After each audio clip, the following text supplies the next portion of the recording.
Thomas and the Birthday Mail.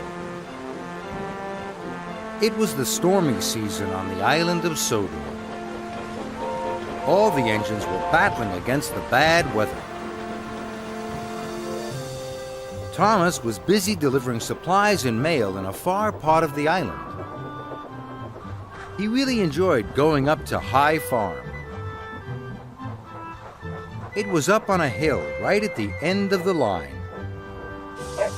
A little girl called Alice lived there.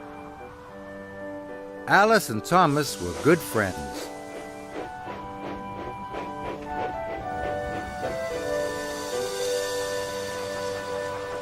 One day, Thomas was on his way to High Farm when Rosie stopped beside him. Rosie was a cheerful, chirpy little tank engine. She was always pleased to meet Thomas. She liked him so much that she wanted to be just like him. So she tried to copy him.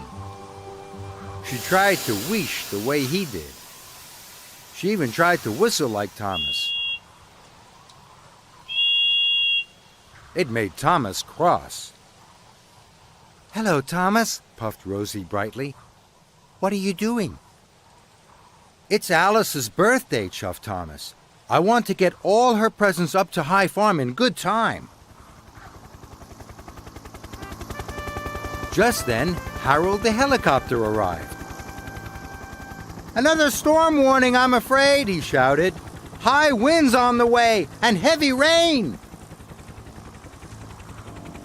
Harold warned Thomas not to go up to High Farm. "Heavy rain can cause landslides on that hilly route," he said. And Harold flew away. Thomas didn't want to let Alice down. "High winds don't bother me," he puffed. "Or me," chuffed Rosie. "I'll come as your back engine." But Thomas didn't want Rosie to come.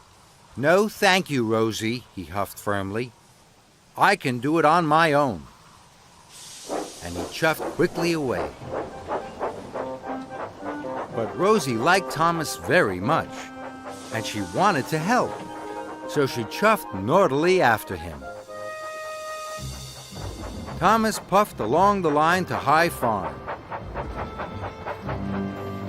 The sky grew darker and darker.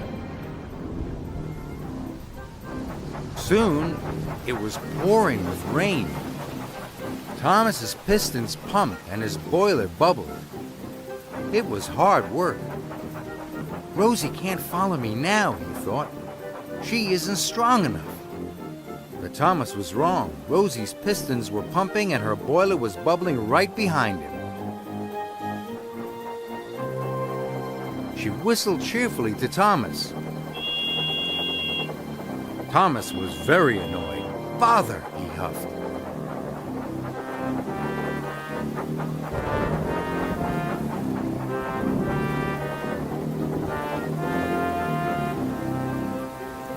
Soon, Thomas came to a junction. One way was the longer but easier way to High Farm. The other way was the shorter but much harder way. Thomas knew that the longer way was safer. "But I'll take the shorter way," he wished. "Then Rosie won't follow me. She's not strong enough." As the storm raged, Thomas puffed furiously up the steep track. Thomas was almost at High Farm. He was sure Rosie wasn't behind him now. "I won't be seeing any more of her today," tooted Thomas happily. Then there was trouble. Earth and stones tumbled down the bank and blocked Thomas's track. "Cinders and ashes!" cried Thomas. But he still wanted to deliver Alice's presents. "I'll just have to bash my way through," thought Thomas. And he pushed forward into the landslide. Thomas was up to his buffers in mud and stones. He tried to push on, but he couldn't. He tried to back out, but he couldn't. Thomas was stuck. Thomas felt silly and very sad. I should have listened to Harold, he wished unhappily. Now Alice won't get her presents on time. I've let her down, he thought sadly.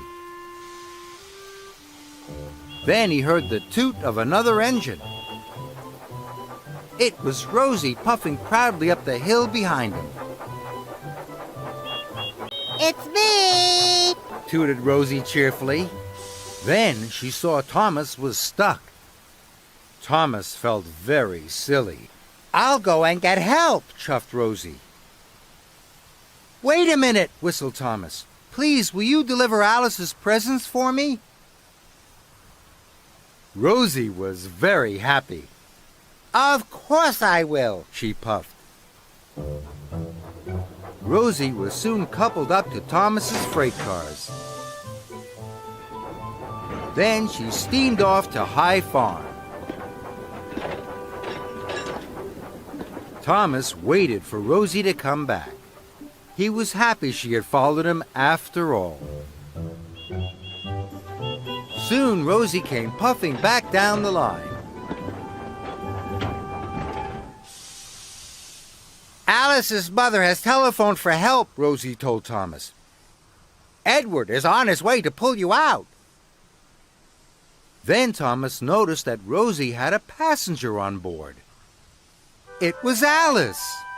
She had come to thank Thomas for getting her birthday presents to her. I couldn't have done it without Rosie's help, Thomas puffed. Now we can all celebrate your birthday together. Thomas tooted happily. And so did Rosie.